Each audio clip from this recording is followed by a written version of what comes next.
Awesome. We are here today, guys, with Amber Rutherford. Amber is a bold coach with Keller Williams, and also she is the newly appointed, I guess, operating principal for both Keller Williams here in Naples, Florida, and our office in Marco Island. Before we get into the interview, Amber, tell us a little bit about yourself, a little bit about your background. Sure. So I grew up in the Tampa Bay area, served Tampa Bay as a teacher. My husband was a firefighter. And in 2013, we got into real estate and have had a wild ride. He runs our real estate team in Tampa. They've done this year, they'll end the year probably around 75 million. And we own a title company, several market centers, a vacation rental company, and our favorite company is we have 4 kids, 12 and under. Awesome. Awesome. And Amber, I'm looking behind you, and now that you're moving your head a little bit, I can see the Brady, and that's obviously Michigan, and Braylon Edwards. How did that end up? You're from Tampa Bay. Those are go way back to Brady's time in college when no one knew him. So, how did you come across those? So my husband bleeds blue and gold. So blue and yellow. I'm garnet and gold. That's why I said that. And he has been through the good, the bad, the ugly, a diehard Michigan fan. And for me as a coach, Tom Brady, there are so many stories and analogies and, his example of and belief in coaching. He's just a great example for so many things. Awesome, awesome. The wonder and being from New England, I like seeing that as well. So, all right. So, Amber, let me ask you, how did you choose real estate as a career? You said you were a teacher. How did you morph into real estate? So my husband is a serial entrepreneur. He was selling candy out of his backpack at 10 or 11 years old, hustling and making money. And I always lived a little bit more in a box. And after I helped build some professional development companies, he said, I'd like to do something with you. I want us to have a legacy, something that we can build together. And we threw around restaurants and bounce house companies and all kinds of things. And I am the P&L, the business sided money person, risk averse, and real estate had the lowest overall risk, the lowest startup cost, the highest opportunity, and that's where we ended. Awesome, awesome. And you've been in the real estate industry now for how long? 8 or 9 years. Okay, awesome, terrific. And so, what's one of the best investments you've ever made? Whether it's time, money, whatever kind of asset you invested, what's the best investment you've ever made? Well, I think the best investment I've ever made is in myself, first and foremost. We have had coaches throughout our career. We've had marriage coaches, we've had financial coaches, we have met with our pastor weekly. We've had business coaches, coaches for the title company. I We always find people that are farther ahead of us and get into relationship with them because I really do believe you are the sum of the 5 people closest to you. And I think people hit that and like they get stuck.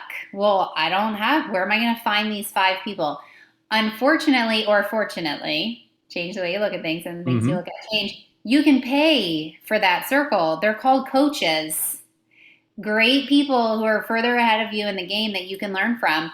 We had the opportunity to coach with Gene Rivers for a couple years when we knew market centers, when we knew Mm-hmm. public speaking and coaching and investing that money. And sometimes people would say, you guys spend $10,000 a month on coaching. You're crazy. Because we leverage MAPS coaching to do our director of sales coaching for a real estate company. We have lots of different coaches. And truly, that investment has made all the other investments possible. Investing in real estate, investing in market centers, none of that would have happened if we didn't first invest in ourselves.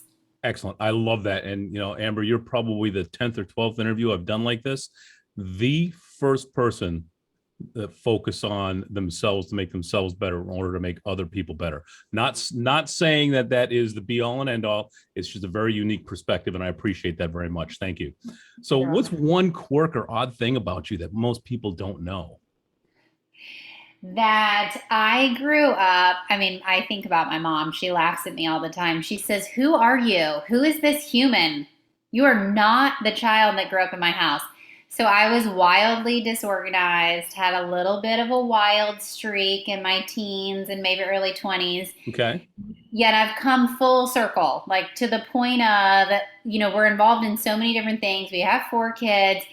Our house is like a well-oiled machine. I mean, there are lunches packed every single week. There's a system for laundry. Like my kids have a system that their outfits are laid out for the week, their soccer jerseys. Like I buy more socks so that we can not have laundry done for a really long time.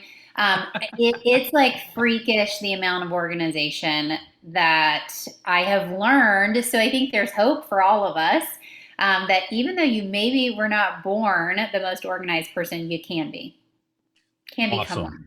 Awesome. So what habit do you have that most positively affects your life and your mindset? Outside of personal growth and spending time to work on that, I think it goes back to what we were just talking to. Planning. Clarity is power. There's so many bold laws that come to mind, yet through great coaches, we have the habit of preparing for the week.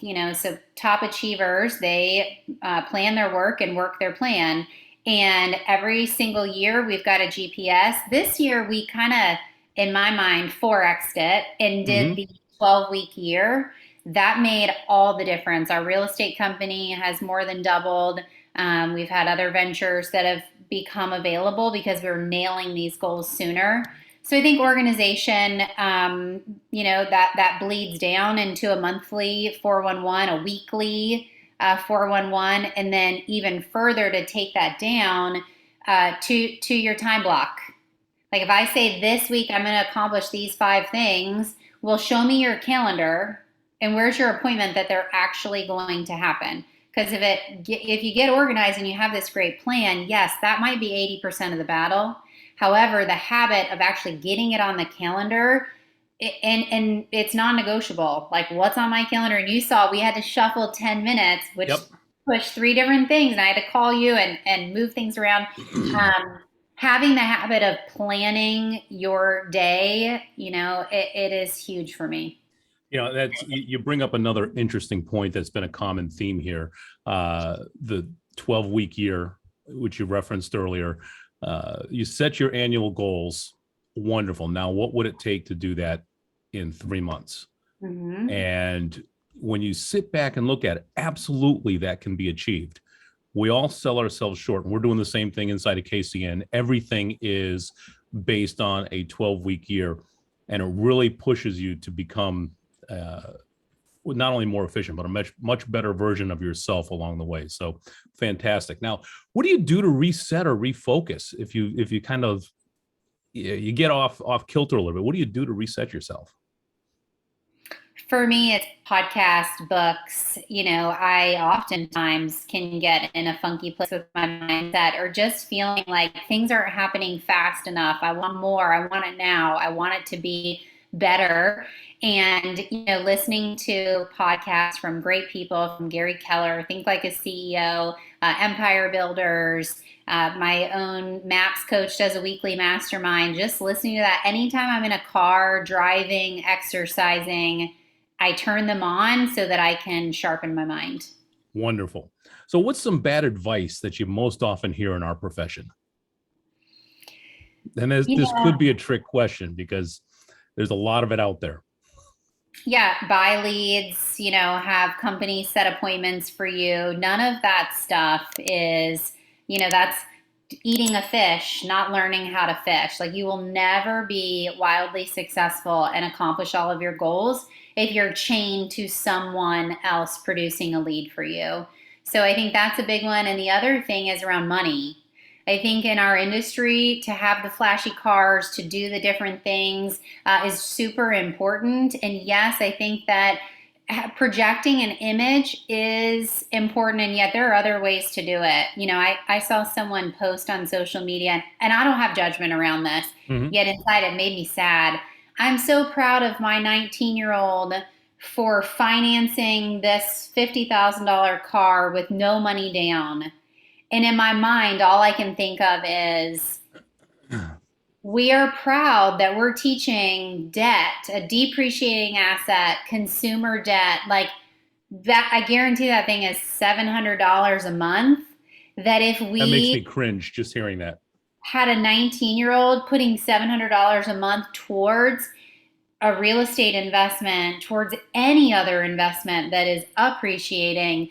I just think that we are so caught up sometimes in the image and the look, and we've got to really have a gut check on wealth building. Am I choosing to build wealth, or am I just creating more consumer debt? That's a great point, and it may lead into the next question. One of the things that I see people do is choosing to create liabilities versus assets and wealth. And the car is a huge one, because the moment you buy that car, it is a liability, not only on the payment, but the fact that you have to insure yourself, the vehicle, against anything that else can happen and go wrong. And anyway, expensive cars are a pet peeve of mine. As much as I'd like to have them and drive them, I'd rather drive someone else's. So, Amber, what book or books do you most often recommend, and why? Oh goodness. I mean, the one thing without fail, anytime someone has an issue with accomplishing a goal, being distracted, not meeting their feeling like time is getting away from them, not being organized. I mean, the one thing really answers so much of that, and being distracted by busy and not getting our priorities done. So, I mean, the one thing, there's so many others. The Millionaire Mind. I'm looking over on my bookshelf. Obviously, Smith, MREA, MREI. I Yep. mean, the list can go on. Yeah, one thing is probably the top one. Excellent. Excellent. And there's a common theme with all of the books that our guests are recommending. And that is, if you read them, there is a true map to success in each one of these books. And it's wonderful. So I appreciate your time. And Amber, is there anything else before we let you go? Is there anything else you'd like to add today? Yeah, on the book piece, I heard this from Gary Keller, and I think it's worth repeating, as most things that he says.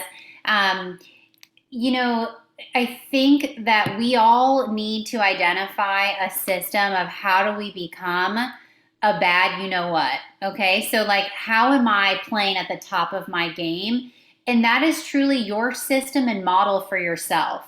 So read books on physical fitness, on nutrition, so that you can have a system for, back to the one thing, the seven circles of your life. You should have books that you read that support your financial models. You should have books that you read that support your business endeavors, your key relationships. So use books to create a model for you being the best version of you. Awesome. Amber, thank you for the time. We've been chatting today with Amber Rutherford. She is the operating principal of Keller Williams, Marco, and Naples, also Bold Coach, has a team in Clearwater, Florida, that her husband Jared runs, and is actually handling a couple of referrals for me as we speak. And Amber, it has been a pleasure. Thank you very much. Thank you, John. Have a great day. You too.